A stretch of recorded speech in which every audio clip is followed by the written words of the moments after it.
pähe tuli. See Südame muusikafestival.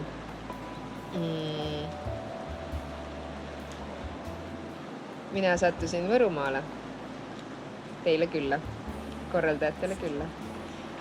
Ja siis see festival oli teil omavahel idee ja mõte ja oli teil alles vist südames veel. Ja siis te näitasite seda parki seal või seda loodust seal, siis ma seisin keset seda platsi ja hakkas helisema mõttes lugu Greta Grundi laul Süda.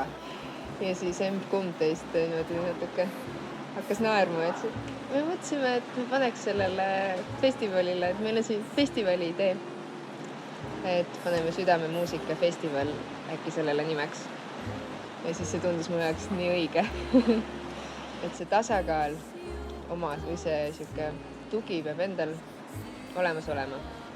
Et seda ei saa kellelegi anda, seda ei saa kellelegi ka tekitada. Selle sa pead ise leidma. Kui sul on see olemas, siis hakkab süda särama ja on palju lihtsam jagada. Tahad ju nagu jagada ja siis vahel tundub, et kuidagi ei jaksa, et oled nagu tühi ja siis kust siis kinni hoida ja siis kuidagi see just plahvatas, et armastus saab tegelikult alati jagada, et see nagu ei väsita mind, see ei võta tükki küljest. Greta Grund seostub kindlasti merega ja saare juurtega, niisuguse Eesti loodusega kindlasti. Seal on kindlasti džässi mõjutusi. Improvisatsiooni pool on seal oluline.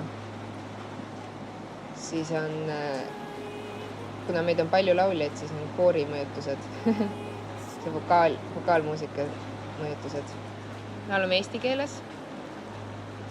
Meil on ka ingliskeelseid lugusid. Voolav.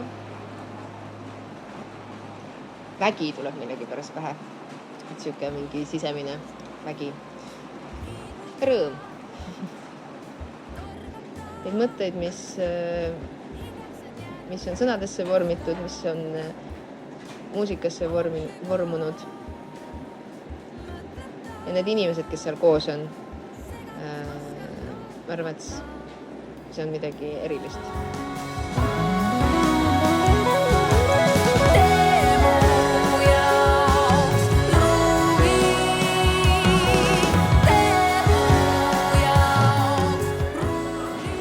Kontserdile!